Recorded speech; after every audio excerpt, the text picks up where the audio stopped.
happy Women's Day to everyone. And ఈరోజు we are at Radio Mirchi. ఇది చాలా hot Guru. So it's really nice. And మీరు చూస్తున్నారు ప్రతిఘటన strong women strong nation. So on Women's Day we have all rights and all shakti to say to talk more about Pratighatna. And Pratighatnalo నేను చేసిన character it's a very genuine and sensitive and sensible and a strong news journalist, Nischala, and who's fighting for justice for a rape victim, which is Reshma. And political track in the film ee madhya mana country lo mana state lo this is a very sensitive hot topic and a sensitive hot issue, I should say, be it politics, be it women's insecurity, rapes happening in country. So మీరు ప్రతిఘటన చూస్తే మీరు ఖచ్చితంగా connect అవుతారు. And at the same time ఎంటర్టైనింగ్గా కూడా చాలా ఉంటుంది. మన డైరెక్టర్ గారు భరద్వాజ్ గారు, he is you all know about him. But Pratighatana చూస్తే నేను మొన్ననే చూశాను and I went to him and at least for 5 minutes I was shaking his hand and I was telling him thank you sir, thank you sir, thank you sir, thank you sir. So Pratighatana narration first narration అప్పుడు ఆయన నా దగ్గర వచ్చి లేదమ్మా నువ్వే చేయాలి అని అన్నారు.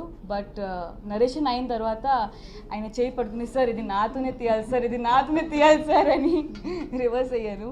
So I'm very proud to be a part of a film like Pratighatana where which will ante according to us we are just hoping it will bring a little change in society and in the thoughts of people. కొంచెం change వస్తుంది. At the same time చాలా ఎంటర్టైనింగ్గా కూడా ఉంటుంది. So I just hope wishes luck. I wish all the women happy Women's Day again and wish the women of Pratighatna all the best. Thank you so much. First of all, happy Women's Day.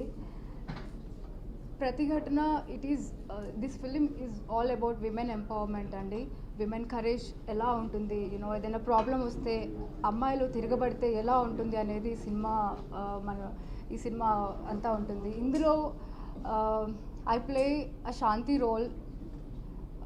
I play, it's a very challenging performance oriented role for me. And ఎప్పుడైనా whenever I heard about the women harassment issues or whenever I read about such topics, whenever I focus about it, I always feel like I have to do something from my side. నేను కూడా support చేయాలి. ఎప్పుడు అలా feel అవుతూ ఉండేదాన్ని. Unexpectedly అదే నాకు Bharadwaj sir నాకు ఈ క్యారెక్టర్ చెప్పినప్పుడు ఐ ఫెల్ట్ వెరీ హ్యాపీ. ఇది నాకు ఒక రెస్పాన్సిబిలిటీగా నేను తీసుకొని చాలా ప్రౌడ్గా ఫీల్ అవుతున్నాను ఈ క్యారెక్టర్ చేసినందుకు. చాలామంది అడుగుతున్నారు బయట నన్ను. ఫస్ట్ ఫిలింతో ఒక సెన్సేషనల్ రికగ్నిషన్ వచ్చింది. ఆ తర్వాత బబ్లీ రోల్స్ క్యారెక్టర్స్ అంటే గ్లామర్ రోల్స్ చేస్తూ వెళ్ళిపోతున్నావు, కెరీర్ ప్లాన్ చేసుకుంటున్నావు కదా, మధ్యలో ఈ డిఫరెంట్ రోల్ చేయడానికి కారణం ఏంటి అని భరద్వాజ్ సార్ నాకు ఈ స్టోరీ చెప్పినప్పుడు యాక్ట్రెస్ అనే ఇమేజ్ పక్కన పెడితే ఒక అమ్మాయిగా ఆలోచించాను. ఒక సోషల్ రెస్పాన్సిబిలిటీ ఉన్న యాక్ట్రెస్గా yes I have to support this film. ఇది సొసైటీలోకి వెళ్ళాలి, ఒక మంచి మార్పు రావాలని కోరుకుంటున్నాను. అండ్ విమెన్స్ డే రోజు అందరికీ నేను చెప్పేది ఒకటే, అందరూ ఎప్పుడు ధైర్యంగా ఉండాలి, ఎవరికి భయపడకూడదు. అండ్ ఇలాంటి రేప్ ఇన్సిడెంట్స్ లాంటివి it should not be repeated any more. ఇది ప్రతిఘటన మూవీతోటే అంతం అవ్వాలని కోరుకుంటున్నాను. అందరికీ నమస్కారం అండి. Happy women's day. ప్రతిఘటన అనే వండర్ఫుల్ మూవీలో నాకు 2 songs పాడే అవకాశం ఇచ్చినందుకు I would like to thank Keeravani sir and Tammareddy Bharadwaj sir. ఎందుకు మాపై పగా, ఎందుకు రాయి కసి, ఎందుకు మాపై కక్ష, ఎందుకే వివక్ష,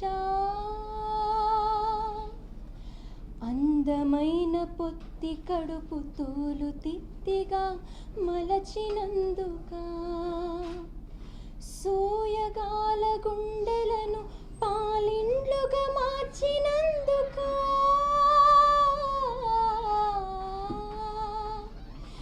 23 ఎముకలు ఒకసారి విరిగినంత పొరటి నొప్పి భరించి జన్మ ఇచ్చినందుకా పాములని తెలియక పాలిచ్చినందుకా ఎందుకు మాపై పగా ఎందుకు రాయి కసి.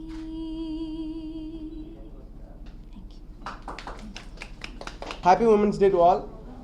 My name is a Yashwant Nag. ఈ సినిమాకి 3 సాంగ్స్ కంపోజ్ చేశాను. ఇందులో ఆడిదానిరో అన్న సాంగ్ వెరీ స్పెషల్ అండి. సుద్దాల అశోక్ తేజ సార్ రాశారు. అండ్ ఇంత మంచి సాంగ్ కంపోజ్ చేయడానికి మెయిన్ రీజన్ వచ్చేసి తమ్మారెడ్డి భరద్వాజ సారే. నాకు ఇలా కావాలని ప్రతి ఒక్క నోట్తో సహా సారే చెప్పి కంపోజ్ చేశాను. So all credit goes to Tammareddy Bharadwaja sir. ఈ సినిమాలో ఈ పాట పాడింది వచ్చేసి గాయత్రి అండ్ గీతా మాధురి గారు ఇద్దరు పాడారు. సో వాళ్ళిద్దరు లేరు. So I'm singing the song. ఆడిదానిరో నేను ఆడిదానిరా,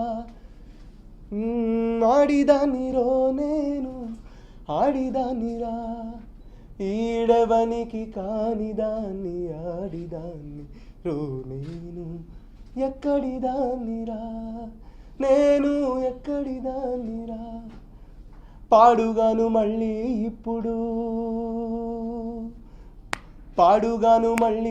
ఇప్పుడు ఆడిపోరి పుట్టిందని, పాడుగాను మళ్ళీ ఇప్పుడు ఆడిపోరి పుట్టిందని, పొత్తిళ్లలో నన్ను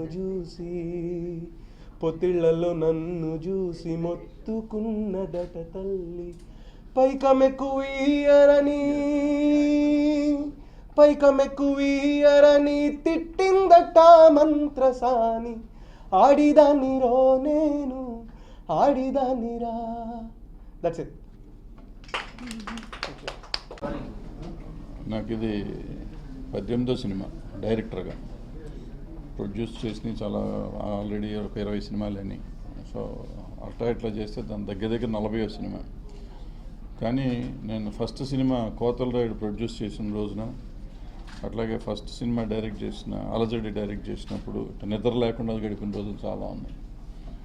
అండ్ ఆఫ్టర్ లాంగ్ టైం ఇప్పుడు చాలా ఈజీగా తీసుకుందాం అనుకుంటే ఈ సినిమా ఒక లెర్నింగ్ ప్రాసెస్ అయిపోయింది నాకు, ఒక రకంగా చెప్పాలంటే. సెకండ్ థింగ్, ఏదో తపన, ఏదో చేయలేదు, ఇంకా కావాలి అని అనిపించుకోవటం. ఈ చార్మి సతాయింపు ఒకటి పక్కన నాకు సినిమా అంతా తీస్తున్నంతసేపు డౌట్లే. సో అంటే పాజిటివ్గా ఆర్టిస్టు ఇన్వాల్వ్మెంట్ అనేది ఎప్పుడు కావాలి.